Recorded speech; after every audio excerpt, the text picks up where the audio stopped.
Assalamualaikum warahmatullahi wabarakatuh. Selamat malam, ibu-ibu dan teman-teman semuanya. Sebelumnya, saya ingin mengucapkan terima kasih kepada ibu-ibu dan teman-teman yang telah menyempatkan waktunya untuk hadir dalam diskusi pada malam hari ini. Hari ini kita akan mendiskusikan permasalahan stunting, di mana stunting ini merupakan salah satu masalah yang memerlukan perhatian khusus karena menurut SSGI, 24,4% anak Indonesia menderita stunting di tahun 2021. Oleh karena itu, kami akan melakukan diskusi dengan metode Metaplan untuk menggali ide dari ibu-ibu sekalian mengenai masalah stunting. Sebelum memulai diskusi, izinkan kami untuk memperkenalkan diri. Kami mahasiswi Gizi Fakultas Kesehatan Masyarakat Universitas Airlangga. Saya Nafiulul Asmi sebagai MC, rekan saya Selviana Khorionisa sebagai fasilitator pertama, Aulia Rahma sebagai fasilitator kedua, Sarah Tetasa sebagai fasilitator ketiga, Syafa Aninita sebagai notulensi, Luciana Eka sebagai pemateri, dan Safira Hidayati sebagai co-fasilitator. Selanjutnya akan dilanjutkan dengan perkenalan dari ibu-ibu sekalian. Sebelumnya diharapkan kepada ibu-ibu untuk menyalakan kamera selama sesi perkenalan berlangsung. Baik, selama sesi perkenalan dapat menyebutkan nama ibu, nama anak, dan juga usia anak. Dapat dimulai dari Ibu Husnul. Assalamualaikum warahmatullahi wabarakatuh. Perkenalkan, nama saya Bu Husnul. Anak saya bernama Hilya Anafisa Amira Ahmad. Maaf ya, agak deg-degan ini. Umur anak saya 1 tahun 3 bulan. Ya baik, terima kasih Bu Husnul atas perkenalannya. Selanjutnya dapat dilanjutkan dengan Ibu Selviana. Assalamualaikum. Perkenalkan, nama saya Silviana. Anak saya namanya Shanum, usianya tepat 1 tahun. Terima kasih. Baik, terima kasih Bu Selviana atas perkenalannya. Dilanjutkan dengan Ibu Oktarinda. Assalamualaikum warahmatullahi wabarakatuh. Nama saya Oktarinda. Anak saya namanya Kira. Anak saya umur 2 tahun. Makasih. Namanya Kira gitu ya.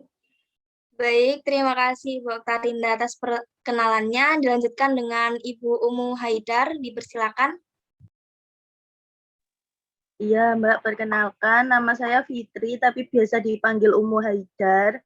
Ya, itu nama anak saya. Anak saya umurnya baru mau 23 bulan. Baik, terima kasih Bu Fitri atas perkenalannya. Dilanjutkan dengan Ibu Lintang, dipersilakan. Assalamualaikum. Perkenalkan, nama saya Lintang. Saya asli dari Surabaya. Anak saya sekarang usianya 1 tahun. Baik, terima kasih Bu Lintang atas perkenalannya. Dilanjutkan dengan Ibu Ati, dipersilakan. Assalamualaikum, selamat malam. Perkenalkan, nama saya Bu Ati. Saya tempat tinggal di Surabaya. Anak saya bernama Sabrina, usia 1 tahun. Demikian perkenalan dari saya. Terima kasih. Assalamualaikum. Waalaikumsalam. Terima kasih Bu Ati atas perkenalannya. Dilanjutkan dengan perkenalan dari Ibu Julia, dipersilakan. Baik, terima kasih. Assalamualaikum warahmatullahi wabarakatuh. Perkenalkan, nama saya Ibu Julia. Anak saya namanya Bayu, umurnya 1 tahun 2 bulan. Itu aja. Terima kasih. Baik, terima kasih Bu Julia atas perkenalannya. Terima kasih banyak kepada ibu-ibu karena telah memperkenalkan diri. Selanjutnya akan dibacakan peraturan diskusi oleh rekan saya, yaitu Safira Hidayati. Kepada Safira, saya persilakan. Baik, saya akan membacakan peraturan diskusi kita pada malam hari ini. Yang pertama, peserta dimohon untuk mematikan mikrofon kecuali diminta untuk menyalakan mikrofon. Yang kedua, peserta wajib memberikan pendapat dari pertanyaan yang akan disampaikan oleh MC. Yang ketiga, pendapat dapat dituliskan pada kolom komentar. Dan yang keempat, jawaban dituliskan berdasarkan pemikiran ibu-ibu sendiri tanpa ada jawaban benar atau salah. Baik, terima kasih Safira atas pembacaan peraturan diskusi. Selanjutnya kita akan memasuki sesi diskusi di mana ibu-ibu akan menyampaikan pendapat dari pertanyaan yang akan disampaikan oleh fasilitator.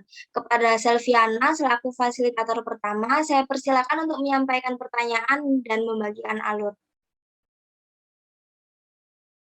Baik, mungkin siapa bisa share screen? Untuk pertanyaan yang pertama adalah apa yang ibu-ibu ketahui mengenai stunting? Untuk jawabannya bisa dituliskan di kolom chat dengan durasi 3 menit dimulai dari sekarang. Baik, di sini sudah terkumpul.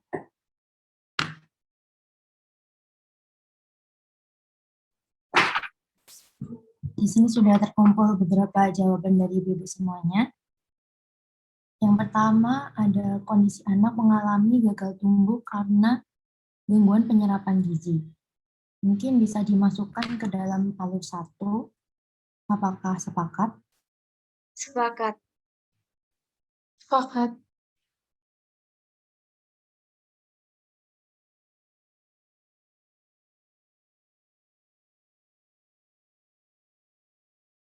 Baik, lanjut untuk jawaban kedua ada terhambatnya pertumbuhan anak, tumbuh kembang anak tidak sesuai. Mungkin bisa dimasukkan ke dalam alur 1. Apakah sepakat?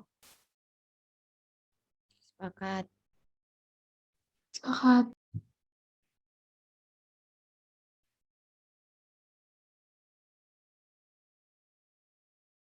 Lanjutkan untuk pertanyaan untuk jawaban ketiga, anak yang pendek dan kurang gizi, mungkin bisa dimasukkan ke dalam alur 2, apakah sepakat? Sepakat. Sepakat. Sepakat.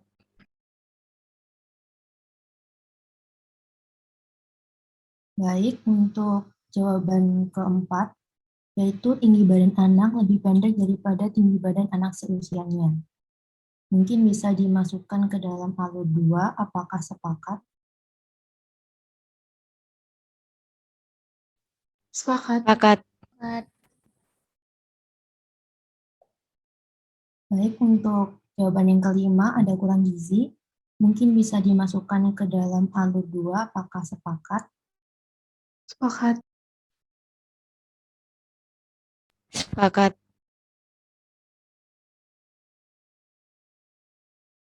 Kemudian ada pertumbuhan terhambat dan ditandai tinggi fisik badan dan berat badan anak lebih kecil dibanding anak seusianya. Mungkin bisa dimasukkan ke dalam alur 1, apakah semua sepakat?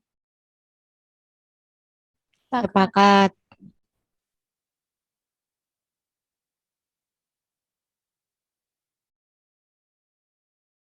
Dan untuk jawaban terakhir yaitu gagal tumbuh kembang pada anak, mungkin bisa dimasukkan ke dalam alur 1 juga, apakah sepakat? Sepakat.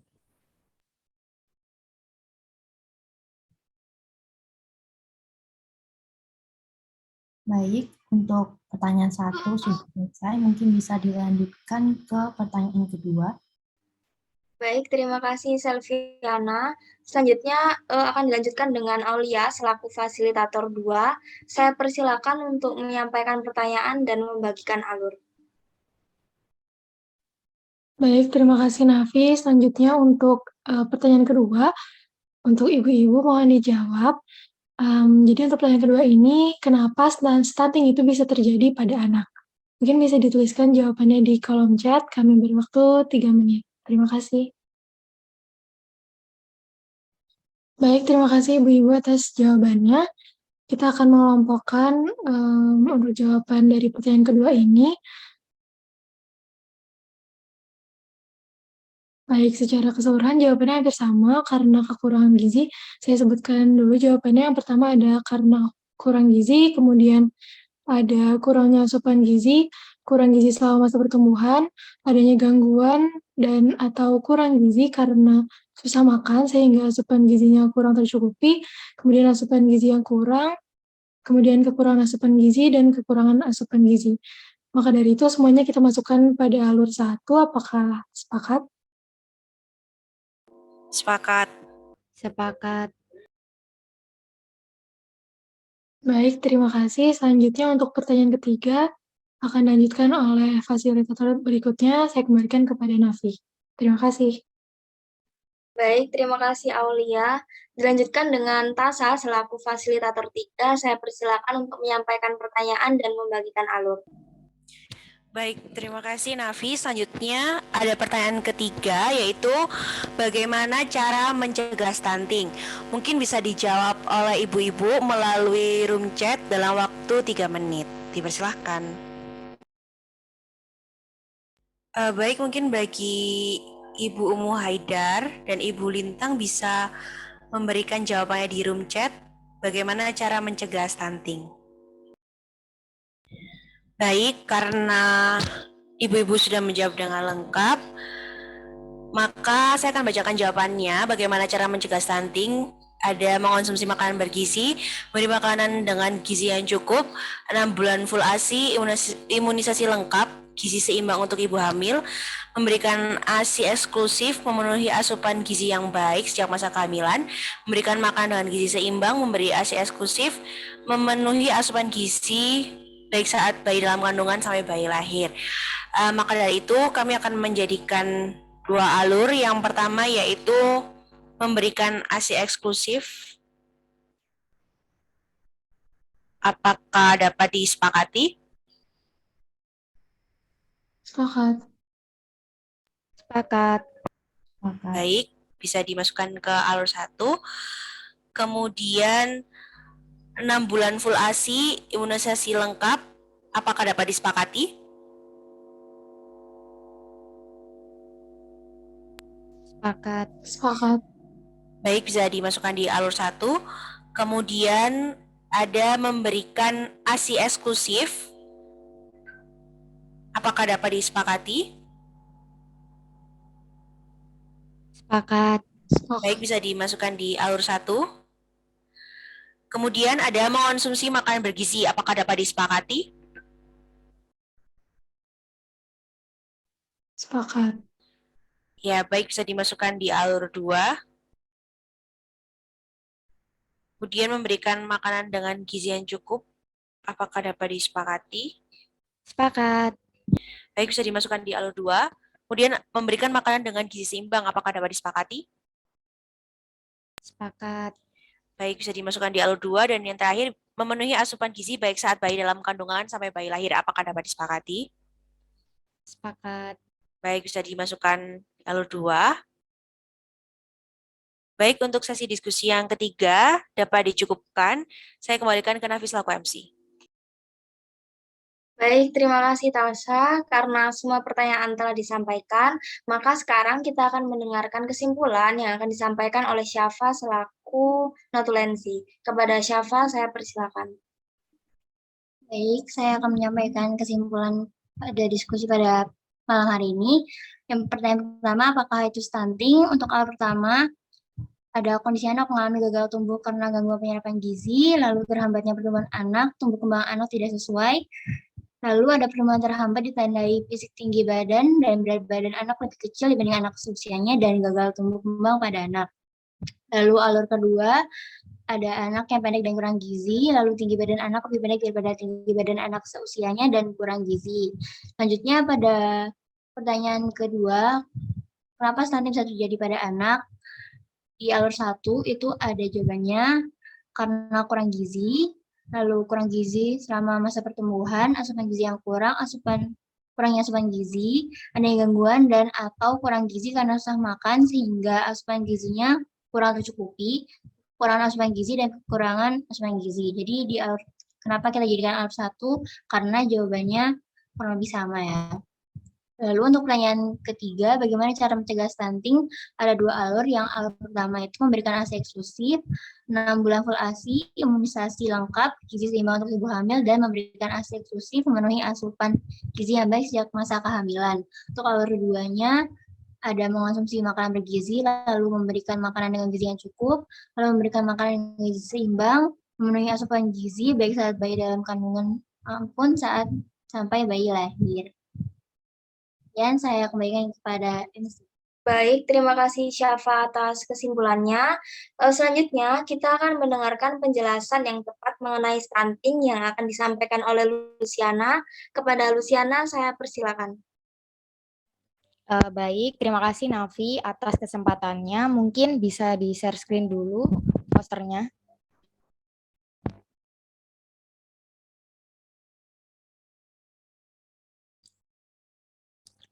Oke, perkenalkan, saya Luciana Eka. Di sini saya akan memberikan penjelasan yang tepat terkait pertanyaan yang telah disampaikan oleh teman saya tadi selaku fasilitator.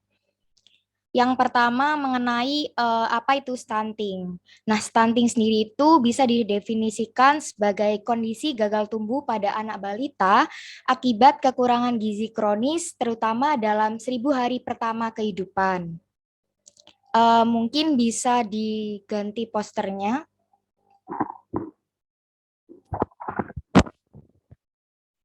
Berdasarkan poster tadi itu hampir sama ya penjelasannya dengan poster yang ini. Jadi stunting itu adalah kondisi di mana tinggi badan seseorang anak itu ternyata lebih pendek dibandingkan tinggi badan anak di seusianya. Kemudian kenapa bisa terjadi stunting atau penyebab dari stunting itu sendiri, yakni kalau dari segi gizinya itu karena pemberian ASI, MPASI-nya tidak sesuai usianya, kemudian imunisasinya itu kurang lengkap. Kemudian kalau dari segi sanitasi itu mungkin karena airnya kurang bersih, fasilitas jambannya itu kurang sehat, dan yang terakhir karena cuci tangannya itu tidak menggunakan sabun. Nah, kalau secara garis besarnya itu karena kurangnya asupan gizi selama 1000 hari pertama kehidupan dari janin sampai dengan usia 2 tahun. Tadi saya lihat apa yang sudah disampaikan atau pendapat dari ibu-ibu itu sudah banyak yang tepat, yakni kurangnya asupan gizi. Kemudian apa sih dampak dari stunting itu sendiri? Yang pertama ada anak itu akan jadi sering sakit.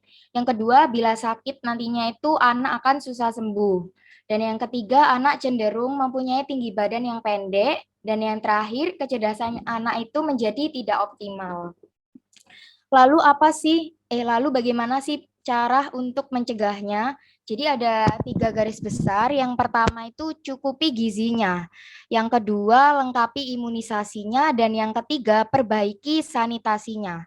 Untuk lebih detailnya atau perinciannya itu yang pertama ada penuhi gizi saat ibu hamil. Yang kedua periksakan kehamilan itu secara berkala. Dan yang ketiga penuhi gizi ibu saat menyusui. Yang keempat ada imunisasi lengkap untuk bayi. Dan yang kelima ada berikan ASI sampai bayi itu usia 6 bulan. Jadi diusahakan ASI-nya itu eksklusif, tidak ditambahkan cairan atau makanan lain. Baru setelah usia 6 bulan itu berikan makanan pendamping ASI yang tepat. Mungkin itu saja yang bisa saya jelaskan dari pertanyaan tadi. Dari ibu-ibu sekalian, kalau ada pertanyaan atau hal yang kurang jelas bisa ditanyakan melalui kolom chat Zoom. Terima kasih. Baik, sepertinya di kolom chat ini Ibu Julia sudah mengirimkan satu pertanyaan, akan coba saya jawab. Jadi, kenapa anak yang stunting itu bisa sering sakit ya? Karena tadi kan sempat saya singgung bahwa anak yang stunting itu karena kurang asupan gizi, otomatis asupan gizinya itu rendah. Nah, karena asupan gizinya yang rendah itu tadi, imunitasnya juga menjadi rendah. Nah, imunitas yang rendah ini berpotensi mempengaruhi, berpotensi membuat anak itu menjadi sakit gitu. Dan anak yang sakit ini juga berpotensi untuk timbul stunting gitu. Mungkin itu Ibu Jeli. Kemudian anak yang stunting itu juga bakalan lebih lambat sembuhnya, gitu Ibu Julia. Baik, untuk pertanyaan yang kedua ini dari Ibu Selviana, yakni jika anak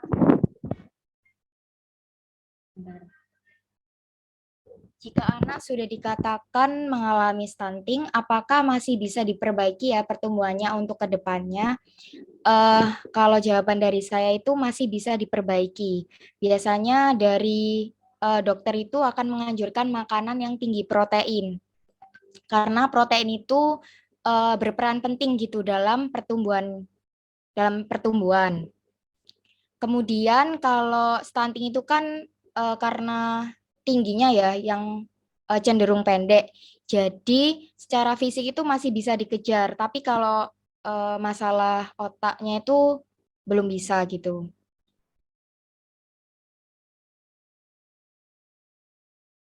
Kemudian untuk pertanyaan dari Umu Haidar ini mengenai, sebentar. Apakah stunting ini berpengaruh pada kemampuan intelektual anak pada masa depan ya, Mbak? Iya. Karena anak yang stunting itu biasanya kemampuan intelektualnya itu agak lambat gitu dari anak yang normal gitu.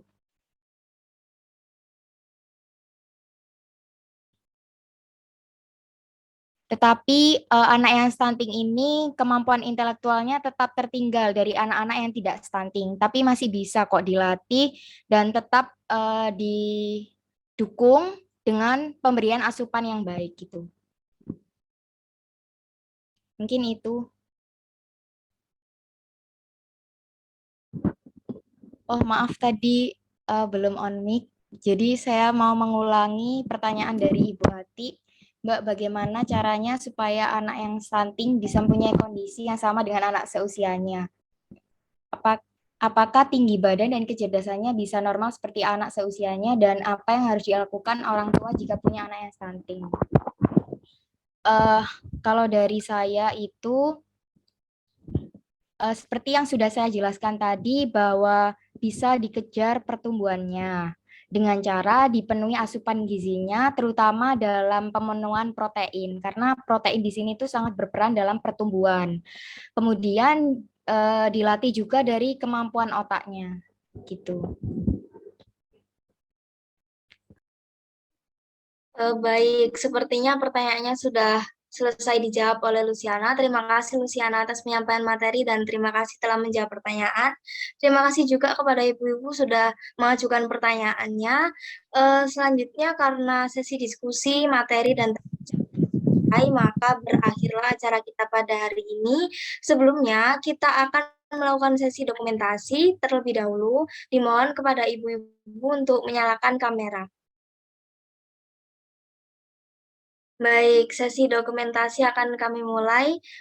Saya hitung 1, 2, 3. Sekali lagi. 1, 2, 3. Baik, terima kasih banyak kepada ibu-ibu karena telah aktif mengikuti diskusi, dan kami harap materi yang telah kami sampaikan tadi dapat bermanfaat dan dapat diaplikasikan ke depannya. Saya mewakili seluruh panitia, pamit undur diri, mohon maaf apabila terdapat kesalahan. Terima kasih atas perhatiannya. Wassalamualaikum warahmatullahi wabarakatuh. Waalaikumsalam. Terima kasih banyak Ibu dan Terima kasih banyak Ibu-ibu. Sama-sama.